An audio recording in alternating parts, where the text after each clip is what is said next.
මම පාම්පිටි ගෑම් 500ක් අරගෙන තියෙනවා. ඒ ටික මෙන්න මේ විදිහට කෝප් එකට දාගන්නවා.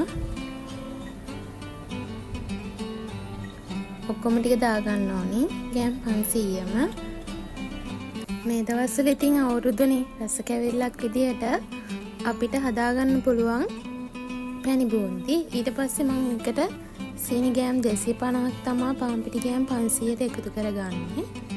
ඔන්න ඔන්න සීනි ටිකක් දාගන්නවා ඒ භාජනයේටම. ඊට පස්සේ ඒකට මම ලුණු පොඩ්ඩක් දාගෙන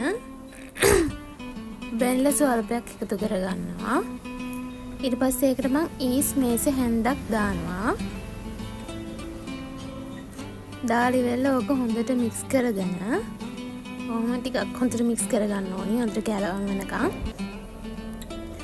ඊට පස්සේ ඒකට මම පොඩ තමා මද රස්නේ උණු වතුර එකතු කරගන්නේ. ඔන්න ඔහොම ඔය විදිහට හොඳට පොඩ වතුර දාගෙන අපේ පැණි බූන්දියේ පදම එනකන් හොඳට අනා ගන්න ඕනි. ටික වෙලාවක් යනකොට අනා ගන්න.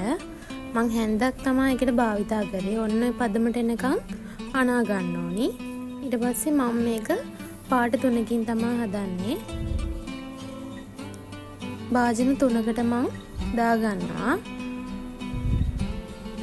හදපු එකේම ටිකක් තියලා තව භාජන 2කට තමයි දාගන්නේ. එතකොට 3ක් තියෙනවා. මම ප්‍රධාන එක හදාගන්නේ රතු පාටින්.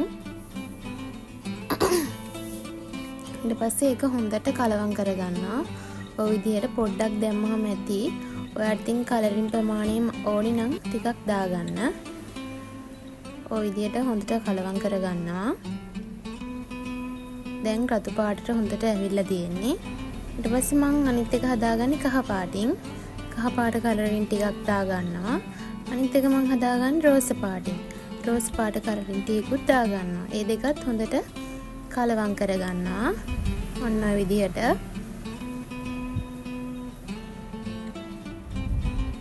දෙකම හොඳට කලවම් කරගෙන දැන් අපි මේකට අවශ්‍ය කරන පැණි එක හදා ගන්න ඕනි. සීනි ටිකක් ලිපෙන් තියා ගන්න ඕනි. ලිපෙන් තියාගෙන ඉවරලා ඒකට මම වැනිලා ටිකක් දා ගන්නවා. වැනිලා ටිකක් දාගෙන ඉවරලා ඇල්ලතු ටිකක් එකතු කරගෙන කලවම් කරලා පැත්තකින් ඒක තියා ගන්නවා. ඊට පස්සේ ලිපට තෙල් ටිකක් දා ගන්නවා.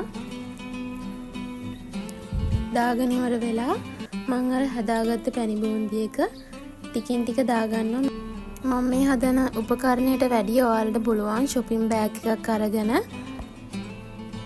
ඒක දාගන්න. shopping bag එකෙන් හදාගන්න එක ගොඩාක් ලේසි. දැන් බැදගෙන ඉවරයි. දැන් අපි ඒක දිහා බලමු.